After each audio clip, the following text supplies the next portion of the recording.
Good morning and welcome to the show. So today, I wanted to start off by showing you a couple of my favorite things. Then we're going to take a rainy drive over to Lowe's so that I can try a different type of tape for the tape I'm putting down in the garage. Yes, I'm still working on the auto park in the garage experiment. So it's about 8 o'clock a.m. It was raining like crazy 5 minutes ago, but now it's not. It's just a light drizzle, but that's okay. It's still very wet and cloudy, low visibility, so it'll still be a fun experiment on our way into Lowe's this morning. So, right off the bat, from a daily routine kind of perspective, um, some of the things that the Tesla solves for me, and maybe you can relate, and maybe not, and that's fine. Maybe I'm an idiot, and that's okay too. Right? So right away, um, first thing, I don't have to worry about my keys at all. I don't have to worry about where I left them. There are none. It's my phone. Now, if you're the kind of person that has to look for your phone every morning, then this doesn't solve your problem. But my phone is, I lose my phone a lot less than I lose my keys.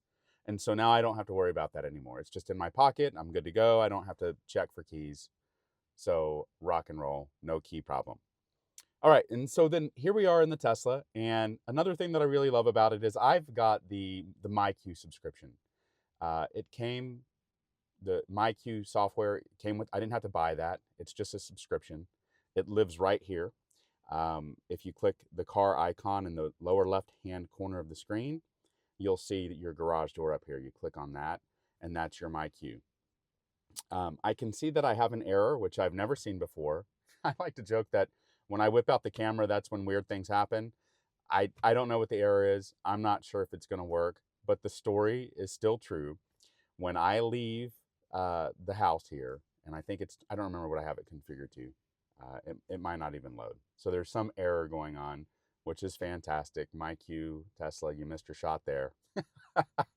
But in any case, you can tell it when you want it to open and when you want it to close. So it's smart. It knows when the door is open. So if it's open and I pull out, it'll close it. If it's closed when I pull in, it'll open it. It doesn't do weird things like close it when I want it to open and things like that. It works really well. Another thing that usually I don't have to think about, and if everything goes okay, we'll actually demonstrate that here this morning.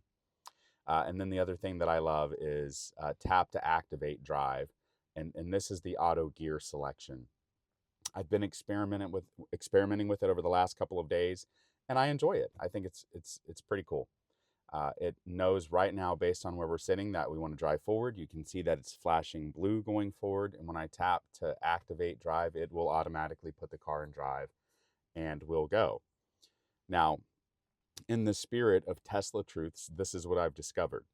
Starting FSD from park in my garage has a couple of problems. Number one, as you can see, there's a tight alley there, and it does not negotiate that well. If it chooses to go left, which it does most of the time, it really can't handle that. It's too tight of a turn. It gets upset about the fence. I have to take over, and it just doesn't work well.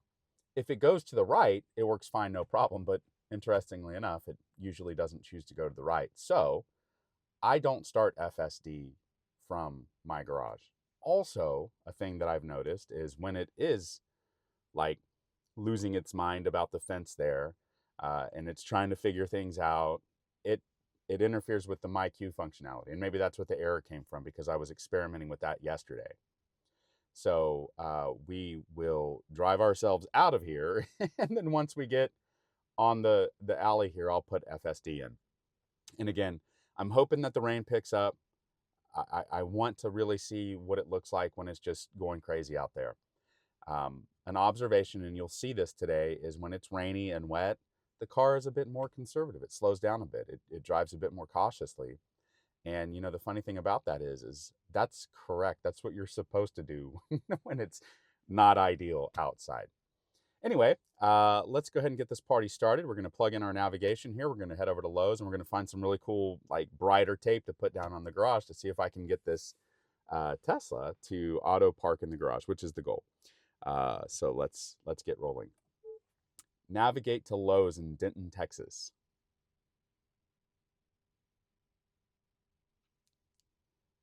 All right, looks like a winner to me.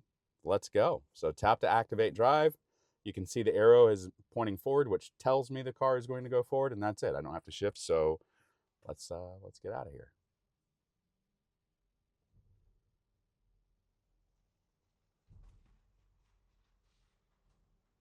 Oh, hi Tesla. That's a rare occurrence. Traffic in the alley. All right, let's rock. It looks like the my cue's not going to work, and I'm going to have to figure that out another time. Yeah, I don't know if it's a communication error or what's going on with that. We'll figure that out later.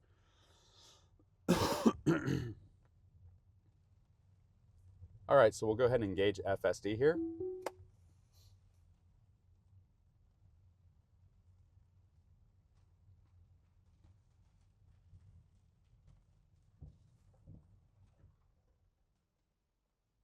Okay, it came to a complete stop there. I didn't know what it got confused about. I didn't see a thing. But again, a little overly cautious, which I don't have a massive problem with.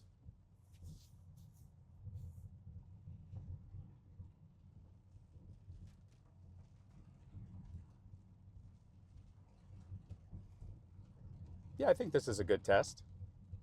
I mean, it's not pouring, but it's a decent little rain. Very wet roads, very overcast, so not a lot of light. So it'll be fun to see kind of what the cameras do.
I'm going to go ahead and close the garage using the MyQ app because I don't like to leave it open. And we'll run that experiment another time with the Tesla. I don't know what the error is, so we'll figure out how to clear it.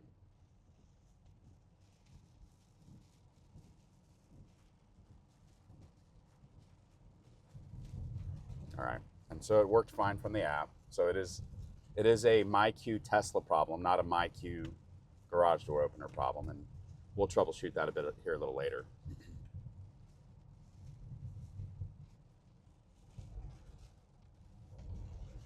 All right, so that is a pretty good little rain shower going on here. So this is good. This is fun.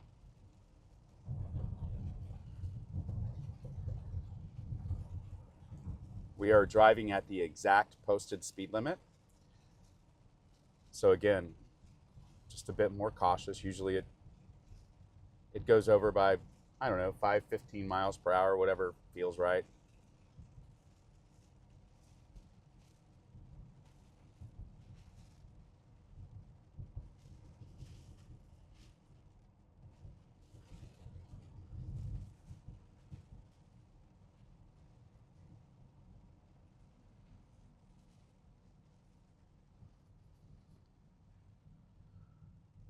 And so far, other than just being a little bit more cautious, it's doing great.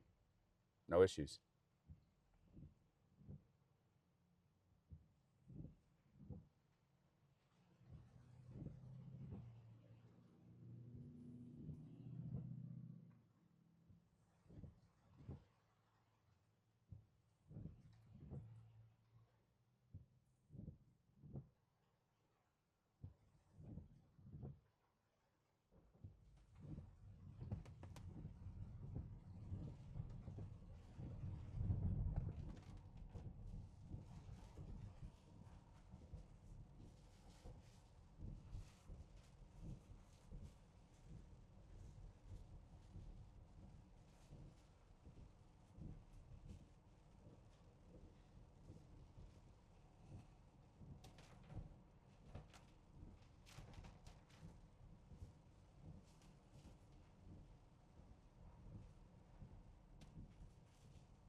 extra cautious at this intersection this morning, which again, I'm not mad at. I do not have a problem with being cautious.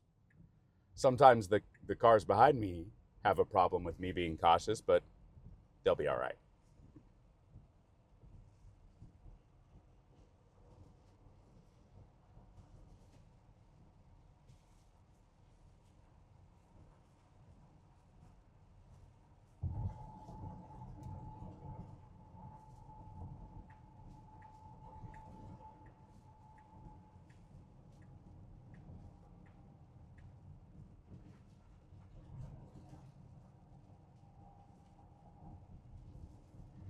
No problem in the construction zone here.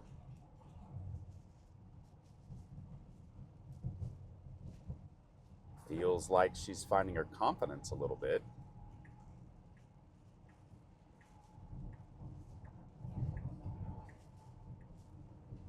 Fantastic. Let's go.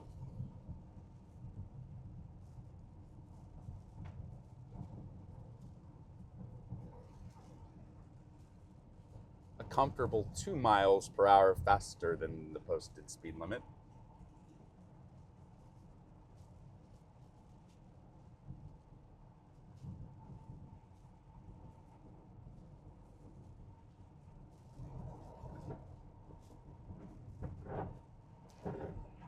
Yep.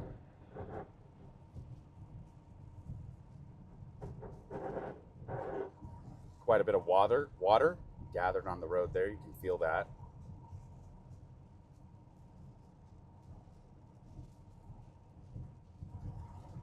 Choosing to stay in the far right lane.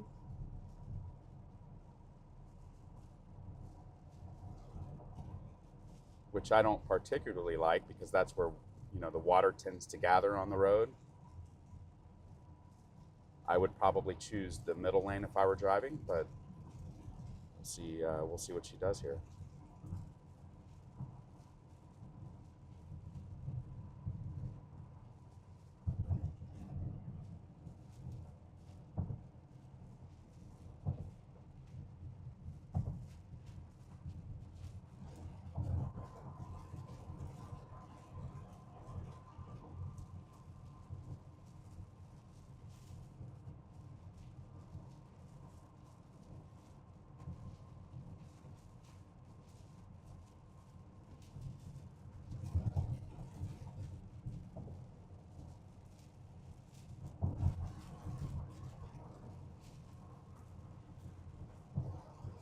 Okay, so we've gotten up to 12 miles over the posted speed limit. So the whole conservative in the rain thing I said earlier, I was wrong. But hey, it's okay. I'm comfortable.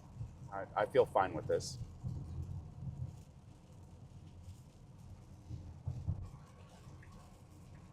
There we go, getting over into the middle lane here.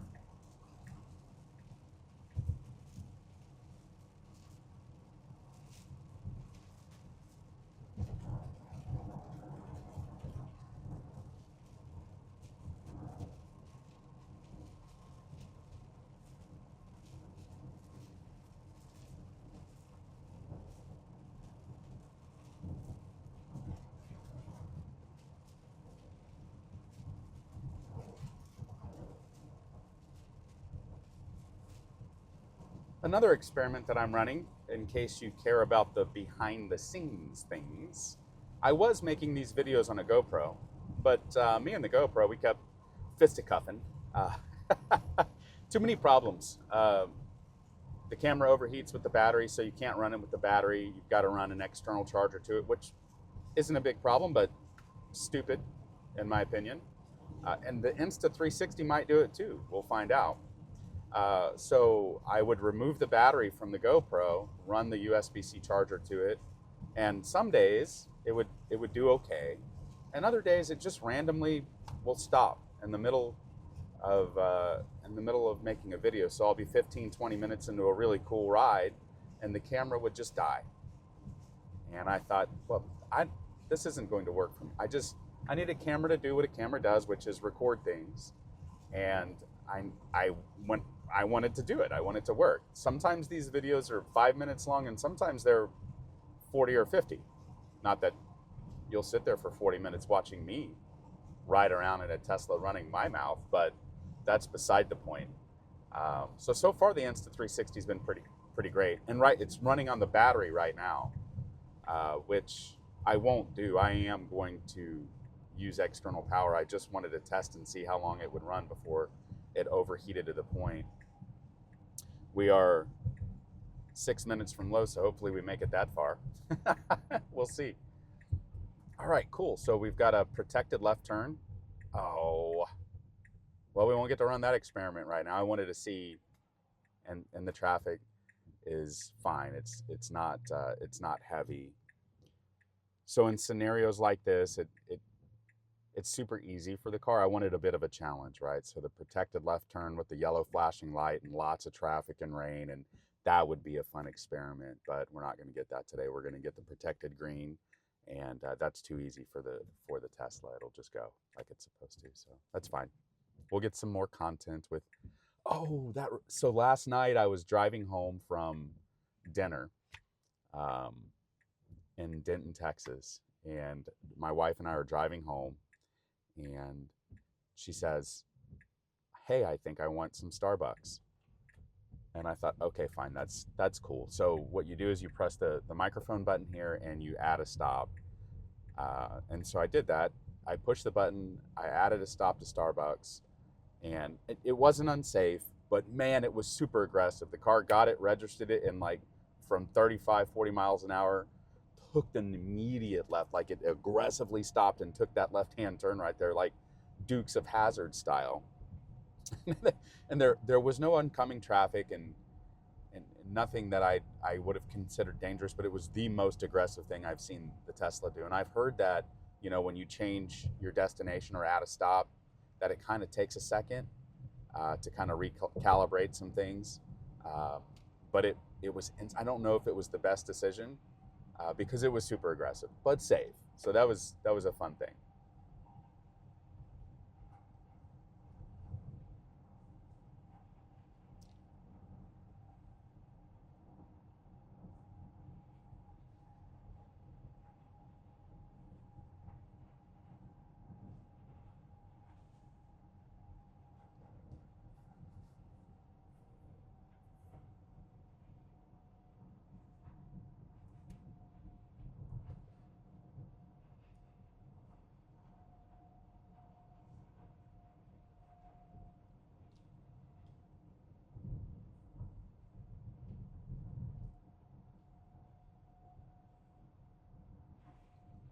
.42 and a .45, so interesting choice to be a bit more cautious here. The road that we were on, 380, is more of a highway scenario, and the car is a bit more assertive on the highway than it is more kind of, urban roads. Although I don't know that I would consider this an urban road, but in any case, keeping it pretty tight to the speed limit here.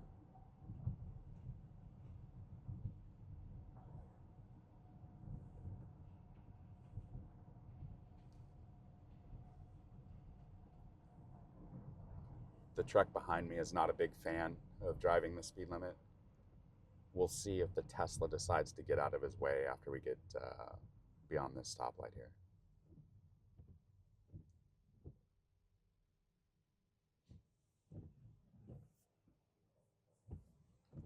That's a thing that I do notice with, full self-driving. It tends to, other than the speed limit, right? But it tends to follow the laws of the road, right? As an example, when it comes to a stop, well, it stops, right? And it checks the things we learned how to do when we learned how to drive a car. So it's happened to me a couple of times where I'll come to a stop sign, the Tesla will come to a complete stop, and somebody will honk behind me, like, go. And I get it because, like, I even was, and I don't honk at people like that, but I was programmed to, maybe you don't even come to a complete stop. It's more of a rolling stop. So people don't appreciate it when you actually follow the law and stop your car, take a double look. It's just interesting to me that people have become so impatient behind the wheel of a vehicle. And if you've ever been in a serious accident, which I have, you gain an appreciation.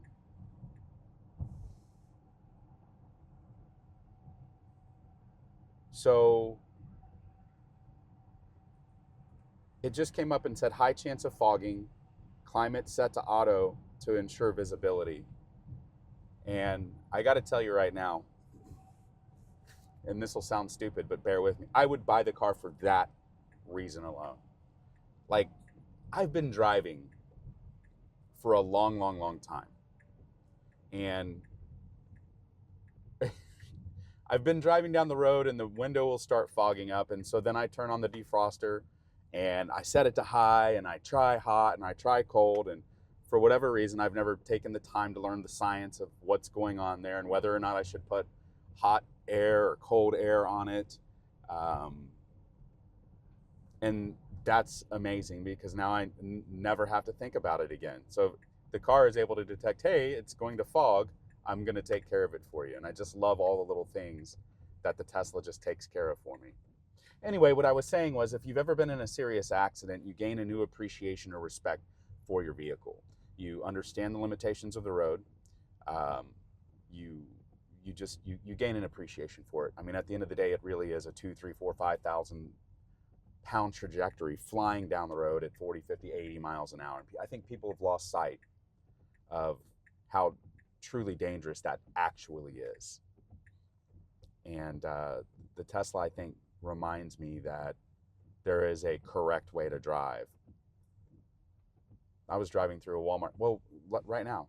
So we're driving 10 miles per hour, 9, 8, 7. It feels insanely slow to me, like, oh my gosh. But then I realized people walk here. This is a like pedestrian heavy spot. There are cars backing in and out. There's all kinds of different variables in a parking lot.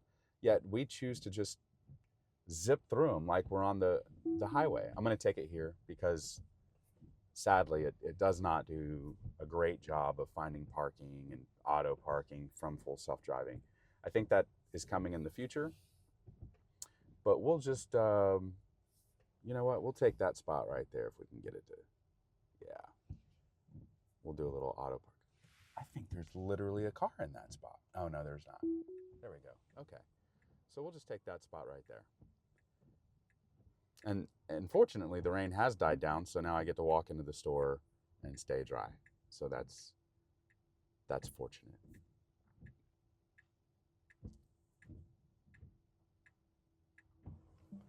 So auto park and an oncoming pedestrian, and no problem. All right, so backing in here, and we have arrived at our destination. So we're going to run in there, and we're going to get some different tape to experiment with because I will get this car to regularly auto park into my garage. That's my goal. Hey, thanks for tuning in. I hope it's been fun for you. Have a great day.